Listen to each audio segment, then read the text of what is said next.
तेलंगाना के एक टनल में 8 मजदूर फंसे हुए हैं और बीते 6 दिन से कवायद जारी है उनको बचाने को लेकर के विभिन्न प्रयास भी किया जा रहा है, लेकिन कोई भी प्रयास काम नहीं आ रहा है। तो वहीं क्या आठों मजदूरों का जिंदगी बचा पाएगी तेलंगाना सरकार? लेकिन उम्मीद कम नजर आता है, क्योंकि 6 दिन होने जा रहे हैं और जहां मजदूर फंसे हुए हैं वहां पर किसी भी प्रकार का कोई राहत सामान अभी तक पहुंचाने में, जो भी राहत बचाव काम वहां कर रही है टीमें, वो पहुंचाने में पूरे तरीके से नाकाम साबित हुई हैं। जिसके बाद एक कयास काफी तेज हो गया है कि ये आठों मजदूर जो हैं वो इनकी बचने की उम्मीद काफी कम जताई जा रही है। आइए पूरी खबर समझाएंगे, बताएंगे, वीडियो को अंत तक देखिएगा तभी समझ पाएंगे।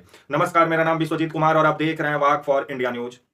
तेलंगाना से एक खबर आ रही है कि जो 8 मजदूर हैं तेलंगाना में एक सुरंग में फंसे हुए हैं, जिनको बचाने का कवायद जारी है। और 22 फरवरी से ही ये जो 8 मजदूर हैं ये सुरंग के भीतर फंसे हुए हैं, जिनको बचाने के लिए सेना को भी उतार दिया गया है। यहां तक कि एनडीआरएफ टीम हो या रेड माइनर को भी बुलाया गया है, लेकिन अभी तक जो है 8 मजदूरों को अभी तक नहीं निकाल पाई है तेलंगाना सरकार सुरंग से। जिसके बाद से तेलंगाना सरकार पर भी विभिन्न सवाल खड़ा होता है कि अगर सुरंग के अंदर में अगर सेफ्टी का कमी था तो उसको पहले तेलंगाना की जो सरकार है उसको ध्यान देना चाहिए। जो वहां कंपनी काम करवा रही है, जो वहां काम चल रहा है आपका टर्नल का, उसके अंदर मजदूर जा रहे हैं, उनके लिए उस सुरंग के अंदर काम करना कितना सुरक्षित है, इसका तो जांच पड़ताल जो है तेलंगाना का मुख्यमंत्री रेवंत रेड्डी को कराना चाहिए, तब मजदूरों को अंदर भेजना चाहिए। लेकिन काल के मुंह में जिस तरह से मजदूरों को भेज दिया जाता है और उसके बाद से राहत बचाव कार्य के नाम पर दुनिया भर में ढिढोरा पीटा जाता है। लेकिन यह काम अगर पहले किया जाता तो आज जो 8 मजदूरों का जिंदगी सुरंग में फंसा हुआ है उस जिंदगी को बचाया जा सकता था।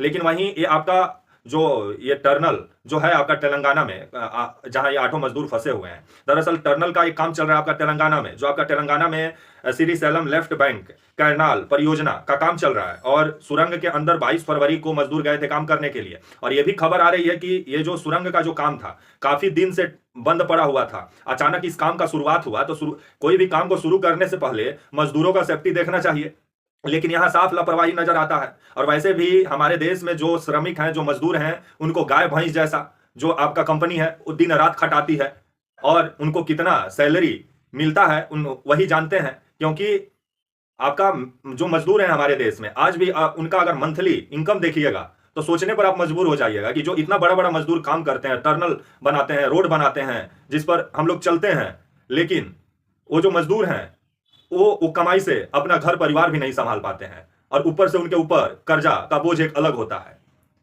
लेकिन तो भी बिना सेफ्टी का काम करने जाते हैं, क्योंकि उनके साथ मजबूरी है, परिवार है। ये जो घटना है इसमें साफ नजर आ रहा है कि सेफ्टी को ध्यान नहीं दिया गया है, जिस वजह से यह घटना हुआ है। ये जो आपका टर्नल है Shri slam left bank canal परियोजना, इसमें टर्नल का निर्माण का काम चल रहा है और सुरंग के अंदर मजदूर 22 फरवरी को गए हुए थे और खबर आया कि अंदर का मिट्टी काफी ढीली थी और पानी का बहाव भी था सुरंग के अंदर में, जिस वजह से कीचड़ सबसे ज्यादा सुरंग के अंदर हो गया था। और मिट्टी ढीला पड़ जाने की वजह से जब ये मजदूर आपका 12-13 किलोमीटर अंदर सुरंग का चले गए, तभी अचानक सुरंग का एक हिस्सा गिर गया। सुरंग का जो हिस्सा गिरा, जहां मिट्टी ढीली थी, वो हिस्सा गिरने की वजह से 8 मजदूर जो थे वो सुरंग के अंदर फंस गए। 22 फरवरी से ही फंसे हुए हैं और इनको राहत और बचाव का कार्य चलाया जा रहा है सरकार के द्वारा भी, केंद्र सरकार के द्वारा भी। यहां तक कि इंडियन आर्मी को भी उतारा गया है, रेड माइनर को बुलाया गया, जो आपका उत्तराखंड का सिलकियारा टर्नल में जो मजदूर फंसे थे, जिन मजदूरों को निकालने का काम रेड माइनर ही किए थे, उनको भी बुलाया गया है। लेकिन अभी भी जो है जो मजदूर फंसे हुए हैं 8 सुरंग के अंदर में, उनसे अभी तक किसी भी प्रकार का संपर्क स्थापित नहीं हुआ है। तो वहीं जो तेलंगाना की जो सरकार है, रेवंत रेड्डी की जो सरकार है, उसका कहना है कि मजदूरों को बचाने का प्रयास किया जा रहा है, लेकिन उम्मीद कम नजर आता है। क्योंकि 6 दिन हो गए हैं, उन लोग को ना पानी मुहैया करा पाई सरकार, ना उन लोग को खाने पीने का वस्तु मुहैया करा पाई। अगर आप टर्नल से निकालने में आपको अगर देरी हो रहा था तो कुछ ऐसा व्यवस्था करते कि उन लोग के पास खाने पीने का वस्तु पहुंचता, ताकि वो लोग अपना जीवन को सुरक्षित रखते। भले 2 दिन बाद उनको आप निकालते, लेकिन खाने पीने का चीज पहुंचाना सबसे पहले जरूरी था सुरंग के अंदर, जिसको पहुंचा पाने में पूरे तरीके से नाकाम साबित हुई आपका वहां जो टीम है जो राहत बचाव का काम कर रही है। तो वहीं ये 8 मजदूर 22 तारीख से फंसे हुए हैं। कुछ मजदूर यूपी के हैं, झारखंड के हैं, यहां तक पंजाब के भी एक मजदूर हैं। तो जिस पर विभिन्न सवाल खड़ा होता है कि जो मजदूर अपना जान जोखिम में डालकर टर्नल में, सुरंग में काम करने जाते हैं, उनका सेफ्टी का ध्यान सरकारों को रखना चाहिए और जो कंपनी काम करवाती है उसको भी सेफ्टी का ध्यान रखना चाहिए। और सरकार को कंपनी को प्रोजेक्ट देने से पहले सेफ्टी के बारे में पूरे तरीके से जांच पड़ताल करना चाहिए कि क्या ये कंपनी सेफ्टी को ध्यान में रख के काम करवाती है या अनसेफ्टी में लोगों से काम करवाती है, इसका भी सरकार को ध्यान देना चाहिए। लेकिन सरकार को बस काम से मतलब होता है, और जो बड़े बड़े पूंजीपति हैं इसी तरह लाशों पर चढ़कर अपना साम्राज्य बनाते हैं। और ये जो आपके 8 मजदूर जो हैं, इनका नाम भी आपको बता देते हैं। जो आपके हैं मनोज कुमार, संदीप साहू, जगत, आपके संतोष साहू, अनुज साहू, सनी सिंह और आपके गुरप्रीत सिंह। गुरप्रीत सिंह जो तरन तारण आपके पंजाब के रहने वाले हैं। इनका बेटा है, बेटी है, और इनका परिवार काफी उम्मीद लगा के बैठा हुआ है कि टर्नल से बाहर आएंगे उनके जो इनका जो पत्नी है उसका उम्मीद है कि मेरा पति टर्नल से बाहर आएंगे, जो माँ है उनका उम्मीद है कि मेरा बेटा टर्नल से बाहर आएगा और उसको बचा लिया जाएगा। लेकिन तेलंगाना सरकार क्या बचा पाती है या नहीं, आने वाला समय ही बताएगा। क्योंकि टर्नल जो है ये काफी बड़ा टर्नल है और इसका 12 किलोमीटर अंदर तक वो लोग चले गए थे, जिसके बाद अंदर में ये टर्नल का एक हिस्सा गिरा, जिसके बाद वो अंदर में ही फंस गए हैं। उन लोग के पास अभी तक किसी भी प्रकार का राहत का सामान तक नहीं